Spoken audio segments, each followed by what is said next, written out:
parecer da nossa pauta de hoje, parecer na indicação número 053/2021, o autor da indicação, Dr. Carlos Gabriel Feijó de Lima. Matéria, tema de repercussão geral, número 1127, oriundo da afetação do paradigma RE 1307-334 do STF, que discute a possibilidade de penhora do bem de família do fiador em locação não residencial.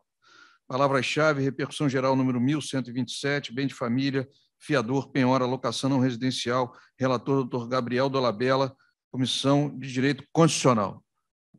Doutor Gabriel está presente? O relator? Não? Não o vejo na sala, doutor Cid. Então, enfim, eu estou... Então, eu chamo o doutor Sérgio Santana para ler o trabalho realizado pela Comissão de Direito Constitucional. Ah, não, vai lá.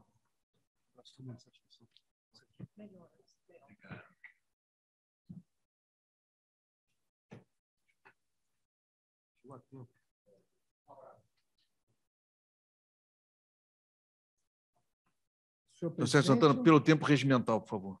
Senhor presidente, eu vou fazer aqui a leitura do parecer do nosso querido Gabriel Dolabella Rangel. Emenda, fiador, penhora, bem de família, locação não residencial, propriedade e repercussão geral, 1127, ponderação, direito à moradia. Palavras-chave, repercussão geral, 1127, bem de família, fiador, penhora, locação não residencial.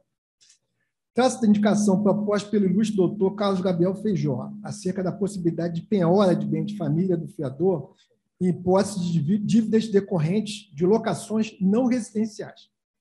Trata-se de assunto objeto do tema 1127 de repercussão geral, reconhecido pelo Supremo Tribunal Federal nos autos do recurso extraordinário 1.307.334, São Paulo, de relatoria do ministro Alexandre de Moraes. O Supremo Tribunal Federal, por ocasião do tema 295, também em sede de repercussão geral, firmou a tese de que é constitucional a penhora do bem de família pertencente ao fiador em contrato de locação, havendo, segundo a Corte, uma compatibilidade da exceção prevista no artigo 3º, 7º da Lei 8.009 de 90, com o artigo 6º da Constituição da República. Esse mesmo assunto foi apreciado em 2019 pelo Superior Tribunal de Justiça, no tema 708, cuja relatoria coube ao ministro Luiz Felipe Salomão, tendo-se chegado à mesma conclusão. Afasta um pouquinho por causa da microfone, só um pouquinho. A mesma conclusão. Isso, vai melhorar. Sucede que paira ainda dúvida sobre a possibilidade da penhora do bem de família do fiador quando a locação é comercial, sendo feita uma espécie de distinguishing em relação ao tema que já recebeu uma pá de cal em nossa Corte Suprema, já que os casos usados como paradigma naquela oportunidade restringiam-se às locações residenciais. Assim, nas linhas que se seguem, tentar-se analisar em especial o aspecto constitucional da questão, fazendo a sua interface com o direito civil, a fim de se chegar a uma orientação. Do bem de família, a redação original do projeto de Código Civil de 1916 não enfrentou a questão do bem de família, malgrado em 1912 dos debates sobre o projeto no Congresso Nacional. A Comissão Especial do Senado tem inserido a sua disciplina que importou nos artigos 70 a 73 do aludido diploma, em sua parte geral. No entanto, como destaca o professor Guilherme Calmon Nogueira da Gama, da maneira como foi estruturado o bem de família, no antigo Código, pouco foram atendidas as famílias brasileiras, que, a grosso modo, não tinham imóveis, e mesmo aqueles que tinham imóveis não mostravam interesse em se valer do Instituto diante da inadequada regulamentação. Coube a Lei 8.009 de 90 trazer contornos de maior serventia ao Instituto por tratar do bem de família legal e involuntário, aquele que se dá independente da vontade, mantendo-se em vigor o bem de família voluntário previsto no Código Civil de 1916, instituído através da escritura pública pela entidade familiar ou por testamento. O Código Civil de 2002 deslocou o tratamento do bem de família da disciplina reservada aos bens para a disciplina do direito de família, demonstrando a perspectiva de visão da sociedade em relação à proteção pretendida e ainda a hierarquia dos valores sociais vigentes em cada período da história. Sem mergulhar nas diversas regras que rodeiam o Instituto do Bem de Família, merece, nesta oportunidade, serem voltados todos os holofotes à regra da impenhorabilidade. Com efeito, essa regra decorre de uma vontade do próprio Estado, que, através de seu poder de império, impõe ao particular a fim de salvaguardar a família a impenhorabilidade do seu único bem imóvel. É almejado com tal regra uma proteção da moradia da família e, como consequência lógica, a preservação da dignidade humana. Frise-se que o direito de propriedade, desde a gênese dos direitos fundamentais, é protegido como conteúdo essencial da dignidade, alcançando nos dias de hoje ainda um caráter extrapatrimonial, devendo, inclusive, cumprir a sua função social na lida de se preservar o interesse da coletividade. É verdade que existem alguns mitos acerca da ideia da função social da propriedade. Não raras as vezes, diante do conteúdo ideológico sugerido pela expressão, alguns enxergam uma ameaça de negação à propriedade privada ou ao próprio sistema capitalista. Mas o que se tem no conceito, em verdade, é o reconhecimento da existência de interesses superindividuais de caráter existencial, passíveis de serem ofendidos por um irresponsável exercício do domínio. Como consequência lógica, a propriedade, para além de uma garantia absoluta de seu titular, deve respeitar o meio ambiente, o bem-estar dos trabalhadores, o direito de vizinhança, saúde pública, etc. De volta ao bem de família, o que ora tem serventia, é de se observar que a jurisprudência nas últimas décadas firmou diversos entendimentos de relevância a fim de preencher lacunas e imperfeições da lei quanto ao tema. Por exemplo, o STJ afirmou o entendimento que mesmo o imóvel de alto padrão de luxo merece a proteção da impenhorabilidade, se for o único bem destinado à moradia. Outro exemplo é a consagração de que a impenhorabilidade do bem de família não pode ser oposta ao credor de pensão alimentícia. Também o entendimento de que é impenhorável o único imóvel residencial alugado a terceiros, desde que a renda seja revertida para a moradia da família. Ou ainda a previsão de que a proteção do bem de família atinge imóveis de pessoas solteiras. Portanto, o que se tem é a elaboração de um mosaico de posições do Poder Judiciário cunhadas para socorrer casos concretos não ventilados pelo legislador. A questão posta nesse parecer parece seguir o mesmo movimento. Possibilidade de distinguir. Mergulhando especificamente no tema, objeto do parecer, é de se questionar se seria possível estabelecer um tratamento diferenciado em relação aos fiadores de locações comerciais e de locações residenciais.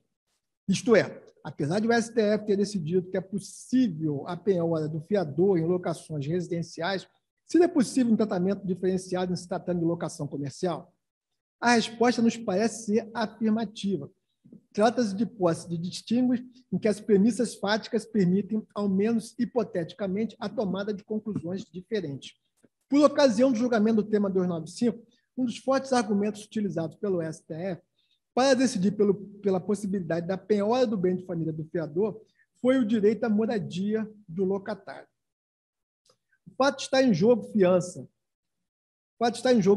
em contrato de locação residencial subsidiou a conclusão apresentada pelo ministro César Peluso, relator do recurso extraordinário paradigma 407.688 de São Paulo. Encarou-se ali uma colisão entre o direito à moradia do fiador e o direito à moradia do locatário, ou seja, direitos de uma mesma matriz. Já na presente hipótese, o fato de o contrato de locação ser comercial afasta um possível direito de moradia do locatário, entrando em conflito de direitos de matrizes distintas. De um lado, o direito à moradia do fiador, de outro, aponta a livre iniciativa privada dos agentes contratantes. Assim como parciais conclusões, tem-se que é possível uma distinção da ponderação necessária, partindo da premissa de que a Constituição da República forma uma unidade e de que não há hierarquia entre os direitos fundamentais, nas hipóteses de colisão entre eles, socorre-se a teoria da ponderação. É que não existem direitos fundamentais absolutos, pois eventualmente encontrarão limites em outros direitos fundamentais. Nem mesmo o direito à vida absoluto, podendo ser relativizado. A colisão entre normas constitucionais está longe de ser algo incomum, sobretudo em cenários de constituições extensas e dotadas de linguagem aberta, como bem destacam Daniel Sarmento e Cláudio Pereira de Souza Neto. A extensão da Constituição amplia a possibilidade de conflitos, pois quanto mais normas existem, maior a possibilidade de que haja tensão entre elas. Costuma-se atribuir a teoria da ponderação, sobretudo ao...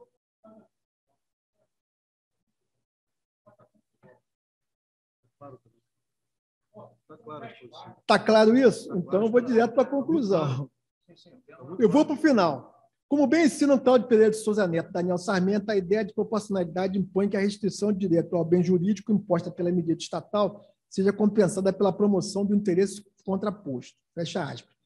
Funciona o princípio da proporcionalidade, pois, como uma análise de custo-benefício dos sacrifícios e ganhos na ponderação dos valores em choque. Logo, um total sacrifício ao direito à moradia do fiador e de sua família com a penhora de seu único bem imóvel e mais prejudicial do que os possíveis ganhos na implementação da livre iniciativa e da autonomia contratual. Destaque-se que há um ponto curioso nesse enredo.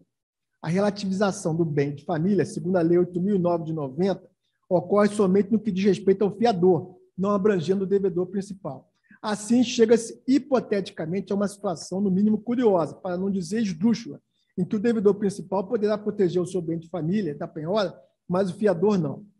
Conclusões. Pelo que foi exposto nesse parecer, opina-se pelo reconhecimento da distinção entre o tema 295 e o tema 1127 enfrentados pelo Supremo Tribunal Federal, devendo a Corte adotar conclusões diferentes nas teses, afirmando que é impenhorável o bem de família do fiador em contrato de locação comercial à luz do direito constitucional à moradia. Ademais, o presente parecer deverá ser enviado pelo IAB ao Conselho Federal da Ordem dos Advogados do Brasil e aos ministros do Supremo Tribunal Federal, a fim de contribuir com a decisão que será tomada pela Corte no tema 1127. Gabriel Dolabella.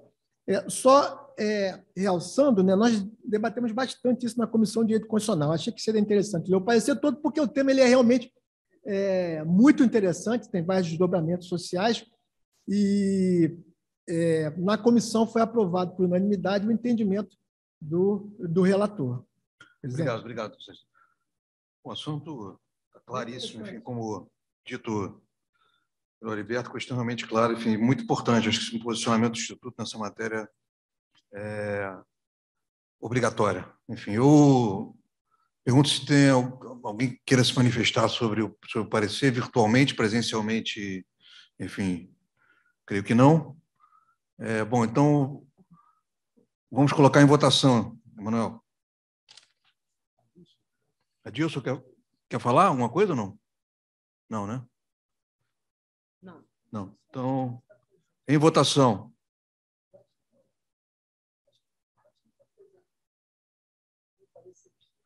Bom.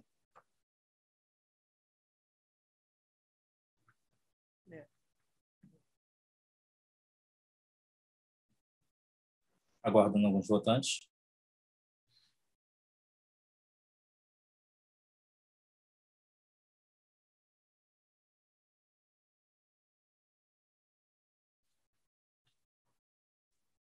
Fechando a votação.